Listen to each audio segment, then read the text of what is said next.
আমি তোমাদেরকে ৩টা সাইবার থ্রিলার মুভি সম্পর্কে বলবো যেগুলো তোমাকে একদম নেক্সট লেভেল টেকনোলজি এক্সপিরিয়েন্স দেবে। প্রথমটা হলো ঈগল আই। এটা ২০০৮ সালে রিলিজ হয়েছিল। এখানে এক লোক আর এক মহিলার কাছে হঠাৎ করে একটা মিস্টিরিয়াস কল আসে, যেখানে একজন লেডি তাদের অদ্ভুত সব কাজ করতে বলে আর ওয়ার্নিং দেয় যদি তারা সেই কাজগুলো না করে তাহলে তাদের ফ্যামিলি লাইফ ডেঞ্জারে পড়বে। এরপর তারা বাধ্য হয়ে সেই কাজগুলো করতে শুরু করে। তারপর গল্পটা কিভাবে টুইস্ট নিতে থাকে, সেই লেডি আসলে কে, সব জানতে হলে তোমাকে মুভিটা দেখতেই হবে। দ্বিতীয় মুভি হলো দ্য সার্কল, যেটা ২০১৭ সালে রিলিজ হয়। এখানে এক মেয়ে তার ড্রিম জব পেয়ে যায় সার্কল নামে একটা কোম্পানিতে, যেটা বাইরে থেকে মানবতার ভালোর জন্য কাজ করছে বলে মনে হয়। মেয়েটাও তাই বিশ্বাস করে, কিন্তু বিহাইন্ড দ্য সিন স্টোরি পুরোই অন্যরকম। আসল সত্যটি কি সেটা মুভি দেখলেই বুঝতে পারবে।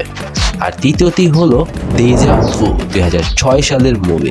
এখানে পানির মধ্যে চলা একটা ফেরিতে বম ব্লাস্ট হয়। তারপর শুরু হয় ইনভেস্টিগেশন, কিভাবে সেই বম প্ল্যান করা হয়েছিল আর এই ইনভেস্টিগেশনের সময় যে অ্যাডভান্স টেকনোলজি ব্যবহার দেখানো হয়েছিল সেটা সত্যি মাইন্ড ব্লোয়িং লাগে। তাই টেক থ্রিলার লাভারদের জন্য এটা মাস্ট ওয়াচ। এই ৩টা মুভি সাইফাই জনরা এবং সাইবার টেকনোলজির একটি হাই ক্লাস মুভি।